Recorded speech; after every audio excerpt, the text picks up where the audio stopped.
Himachal fast express में देश और प्रदेशवासियों का स्वागत है। मैं हूं हरीश और आज हम आपके सामने प्रस्तुत हुए हैं हिमाचल प्रदेश के मुख्यमंत्री श्री जयराम ठाकुर जी के पूरे कार्यकाल का पूरा विश्लेषण किया है। हालांकि ये जो विश्लेषण है अलग-अलग जिलों से अलग-अलग लोगों की फीडबैक लेके जो है हिमाचल फास्ट एक्सप्रेस की टीम ने ये विश्लेषण जो है वो किया है और आज हम ये बताएंगे कि मुख्यमंत्री हिमाचल प्रदेश के मुख्यमंत्री श्री जयराम ठाकुर जी का ये जो कार्यकाल था कितना अच्छा रहा और क्या-क्या कमियां रही और क्या-क्या इसमें अच्छी बातें रही। हालांकि हिमाचल फास्ट एक्सप्रेस की टीम किसी भी राजनीतिक दल से संबंध नहीं रखती है, तो हम यहां भाजपा की प्रेज कर रहे हैं, ना कांग्रेस की प्रेज कर रहे हैं, पर मुद्दों की अगर हम बात करें तो मुद्दों की ही हम यहां पे बात करेंगे।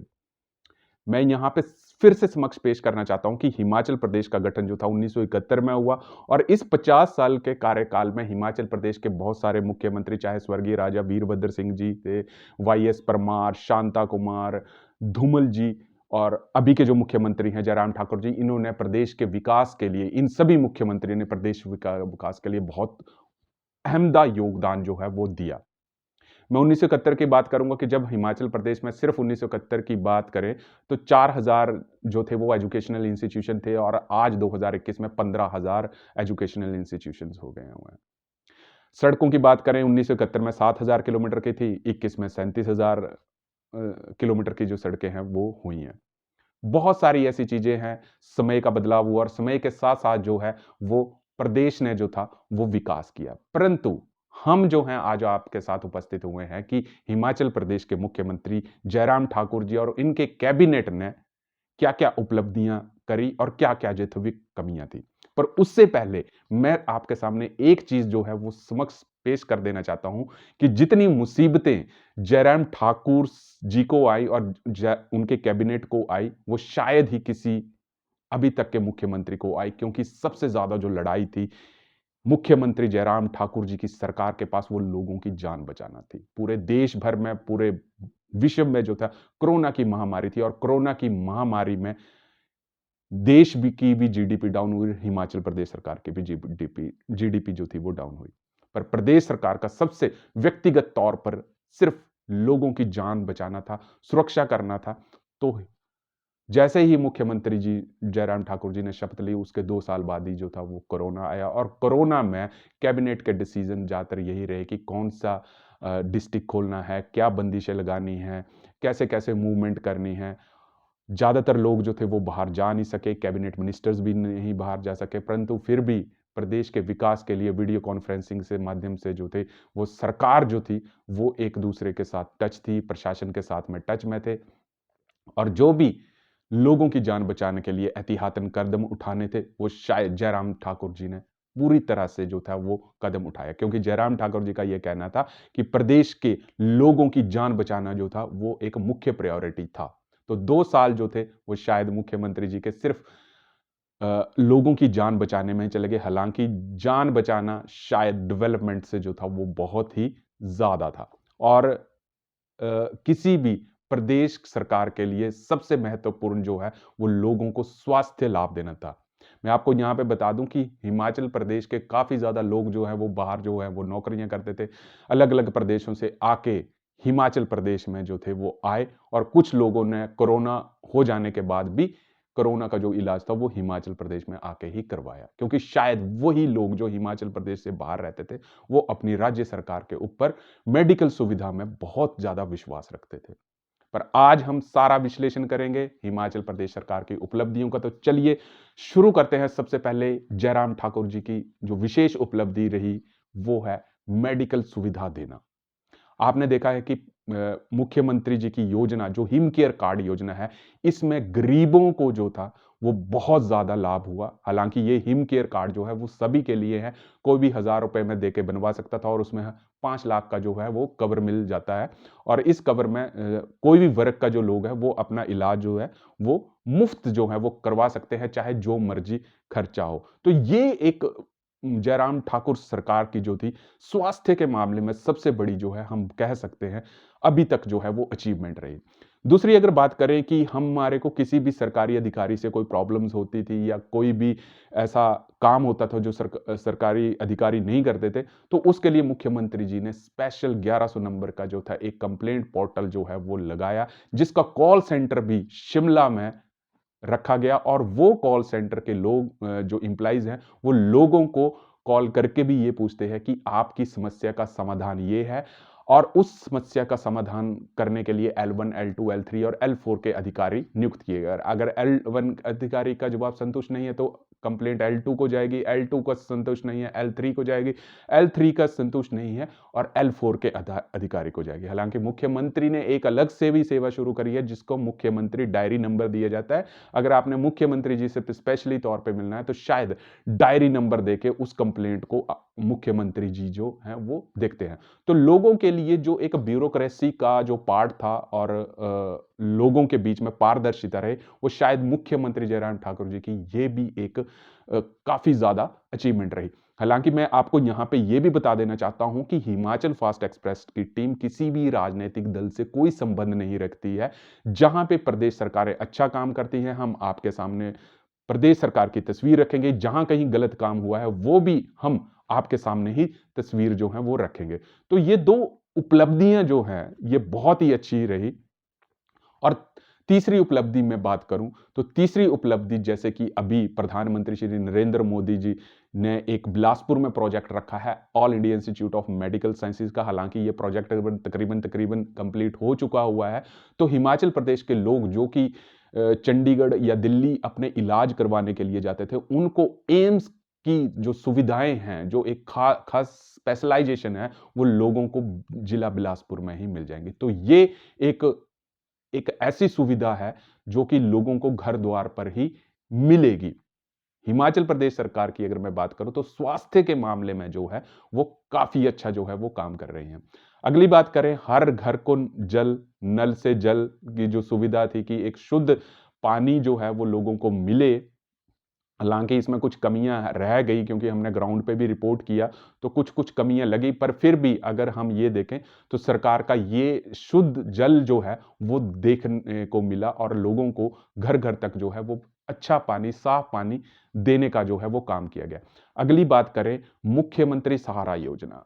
इस योजना के अंतर्गत काफी ऐसे गरीब लोग जो कि बीमारी से त्रस्त हैं, जिनका फिजिकल फिटनेस जो है 90% तक डिसेबल हो चुकी है, उसको मुख्यमंत्री जयराम ठाकुर जी के द्वारा जो 3,000 रुपए की जो है वो पेंशन जो है वो उन लोगों को दी गई।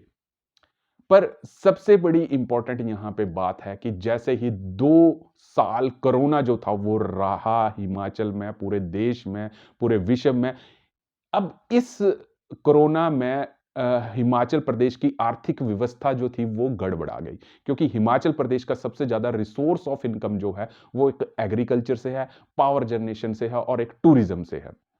अब टूरिज्म तो आपको पता है कि सारा जब देश बंद था, हिमाचल बंद था, तो टूरिज्म सेक्टर को जो था वो मैक्सिमम जो नुकसान जो हुआ। अब सरकार की जो आय है और सरकार के जो खर्चे हैं वो कुछ आगे पीछे हो गए। सरकार की लायबिलिटीज जो थी वो सरकार को, क्योंकि हमेशा ये देखा गया है कि सरकार को अपने खर्चे जो हैं वो अपनी जेब से भी देने पड़ते हैं। कभी कभी सरकार को उतना टैक्स जो है रेवेन्यू जनरेट नहीं हो पाया, जिसकी वजह से जो है वो ये इंडस्ट्रीज जो हैं वो काफी नुकसान में आ गई। हालांकि जितने भी सरकारी अधिकारी हैं उनकी सैलरीज भी 1 या 2 दिन की जो है वो काटी गई, पर सरकार ने अपने इंप्लाइज को कभी भी जो है वो कष्ट नहीं दिया और लोगों को जो सैलरीज थी वो प्रॉपरली ढंग से जो है वो दी गई, चाहे सरकार को केंद्र सरकार या सेंट्रल गवर्नमेंट से जो है वो कर्जा ही लेना क्यों ना पड़ा।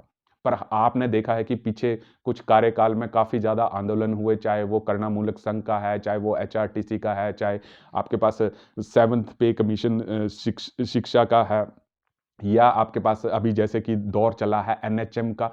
तो लोग जो हैं, जो सरकारी लोग हैं, कर्मचारी हैं, वो सरकार से जो है वो एक्सपेक्टेशन जो है वो ज्यादा रखते हैं और सरकारें भी कहीं ना कहीं इन कर्मचारियों की मांगों को पूरा करने में लगी रही है, क्योंकि सरकारों को ये जरूर पता है कि एक अच्छा खासा वोट बैंक जो है सरकारी अधिकारियों से, सरकारी लोगों से जो है वो हिमाचल प्रदेश को आता है। तो हिमाचल प्रदेश सरकार जो है, चाहे कांग्रेस की सरकार है, चाहे बीजेपी की सरकार है, कभी भी सरकारी एम्प्लॉइज को जो है वो रुष्ट नहीं किया गया।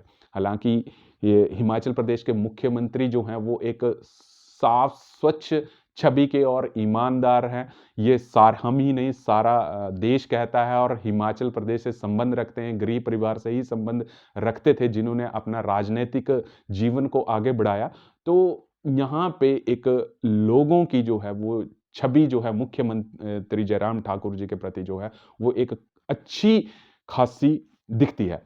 परंतु अभी इलेक्शंस हुए तो उसमें देखा कि मंडी की लोकसभा सीट भी जो थी वो मुख्यमंत्री जी नहीं बचा पाए। उसका कारण जो है काफ़ी एक्सपर्ट जो सूत्रों के अनुसार जो हमारे को हवाले की खबर मिली, तो उसमें यही बताया गया कि ज़्यादातर जो सिंपैथी थी वो राजा वीरभद्र सिंह, स्वर्गीय राजा वीरभद्र जो कि अब नहीं रहे, उनकी सिंपैथी जो थी वो लोगों ने राजा जी को दी। कुछ महंगाई के भी मुद्दे रहे।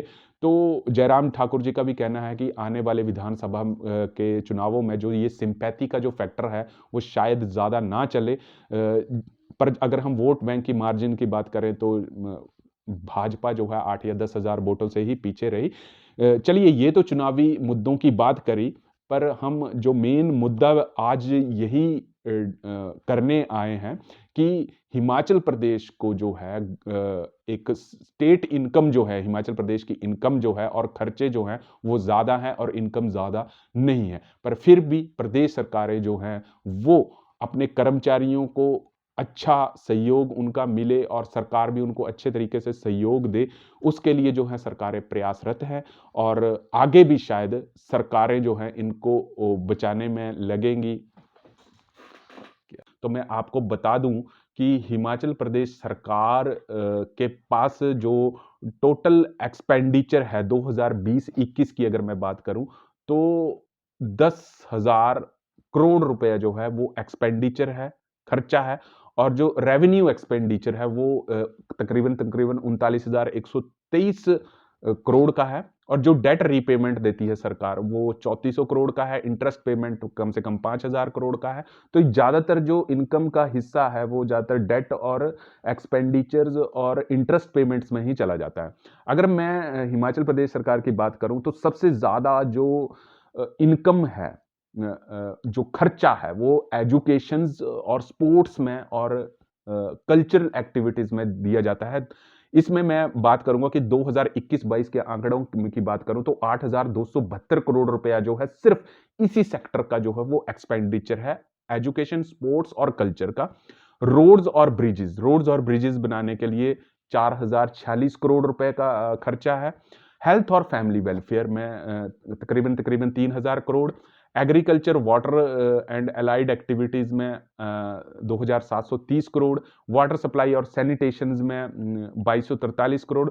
सोशल वेलफेयर एंड न्यूट्रिशन में 2,128 करोड़। पुलिस का जो खर्चा है, सैलरीज वगैरह, 1,527 करोड़। रूरल डेवलपमेंट के लिए जो है वो रखा गया है 1,377 crore. Irrigation and flood control 842 crore और अर्बन डेवलपमेंट के लिए 728 करोड़ रुपए का जो है खर्चे का जो है वो बजट्स में प्रावधान रखा गया है। हालांकि ये जो आंकड़े मैं आपको बता रहा हूं 2021 और 22 के आंकड़े बता रहा हूं, तो आपने देखा कि इस पूरे बजट में जो ज्यादातर जो एक्सपेंडिचर है वो एजुकेशन और मेडिकल हेल्थ में ही और सैलरीज और इंटरेस्ट पेमेंट्स पे ही जाता है। तो ये एक हिमाचल प्रदेश के लिए एक शायद आज से ही नहीं, शुरू से ही एक गंभीर समस्या रही है कि हिमाचल प्रदेश जो है अपनी इनकम, अपने एक्सपेंडिचर जो है खुद हैंडल करे, क्योंकि हिमाचल प्रदेश जो है सेंट्रल और आरबीआई से भी काफी ज्यादा ग्रांट लेता है।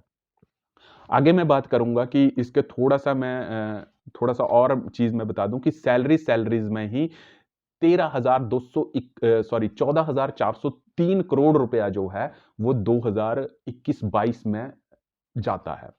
पेंशन में 7,082 करोड़ रुपए जाता है और इंटरेस्ट पेमेंट में 5,000 तकरीबन 5,000 करोड़ रुपया जो है वो जाता है। और टोटल कमिटेड एक्सपेंडिचर जो कि होना ही होना खर्चा 26,503 करोड़ का जो है वो ये खर्चा ही है, सैलरीज और पेंशन में जाता है, इंटरेस्ट को छोड़ के। अच्छा, अब यहाँ पे मैं एक बात करूँगा कि अब इसमें से स्टेट का अपना कितना टैक्स है? अगर मैं 21-22 के ही आंकड़े की बात करूँ तो स्टेट अपना अपना टैक्स जो है वो जनरेट करता है 9,282 करोड़, जिसमें से जो सेंट्रली शेयर है, क्योंकि जब भी हम जीएसटी देते हैं तो एक स्टेट टैक्स होता है, एक सेंट्रल टैक्स होता है, तो जो शेयर्स सेंट्रल टैक्स है, क्योंकि जीएसटी तो सेंटर को ही जाता है, वहां से जो है सेंटर जो है वो स्टेट को देता है, तो शेयर इन सेंट्रल टैक्सेस है 5,524 करोड़, और ग्रांट जो मिलती है सेंटर से हिमाचल प्रदेश सरकार को वो 19,468 करोड़। मतलब जो हिमाचल प्रदेश इनकम जनरेट करता है वो कम है, ग्रांट हम ज्यादा लेते हैं। कोई भी सरकारें हैं, हिमाचल प्रदेश सरकार की, भाजपा की सरकार की बात नहीं करूं, पहले भी सरकारें रही हैं, कांग्रेस की भी सरकारें रही हैं, तब भी ग्रांट जो होती है वो हिमाचल प्रदेश जो है वो अपने रेवेन्यू से जो है वो ज्यादा लेता है। तो आपके पास टोटल टोटल रिसिप्ट्स जो हैं हमारे पास 21-22 की अगर मैं बात करूं तो 21-22 की रिसिप्ट जो है 11% जो हैं वो टोटल रिसिप्ट्स ही इसमें जाती हैं। और इसके बाद मैं बात करूंगा कि स्टेट जो है अपना जीएसटी कितना कलेक्ट करता है, कि हिमाचल प्रदेश सरकार का जो टोटल जीएसटी है वो कितना कनेक्ट होता है। तो 21-22 की अगर मैं बात करूं तो स्टेट का जीएसटी है 4,142 करोड़। सेल टैक्स जैसे आपके पास शराब की बेचना या कोई भी एक्साइज टैक्स जो है वो 1643 करोड़ है। और taxes on vehicle 488 crore, stamps duty आपके पास 311 करोड़।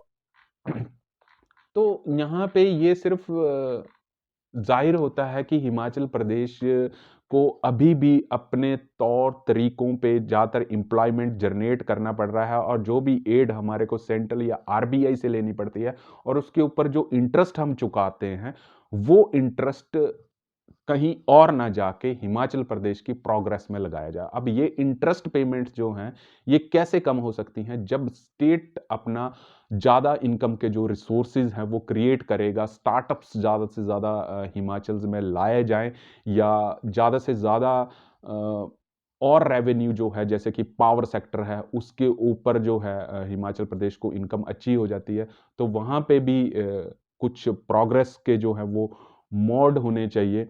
और स्टेट जो है जो वाइट कॉलर जॉब्स हैं, क्योंकि बद्दी भी एक काफ़ी ज़्यादा फार्मा सेक्टर्स में जो है वो ग्रोथ करता है, तो स्टेट का जो 0.5% का जो रेवेन्यू जनरेट होता है, एक तरफ स्टेट है और एक तरफ बद्दी का इलाका है, वो अपना कंट्रीब्यूशन पूरी स्टेट के मुकाबले जो है वो आधा जो है वो करता है। और हिमाचल प्रदेश के लिए 1/3 जो है बद्दी स्टेट्स में, बद्दी जो कि सोलन डिस्ट्रिक्ट के अंडर आता है, वहाँ पे जो है हिमाचल 1/3 हिस्सा जो है वो हिमाचल जो है एम्प्लॉयमेंट जनरेट करता है।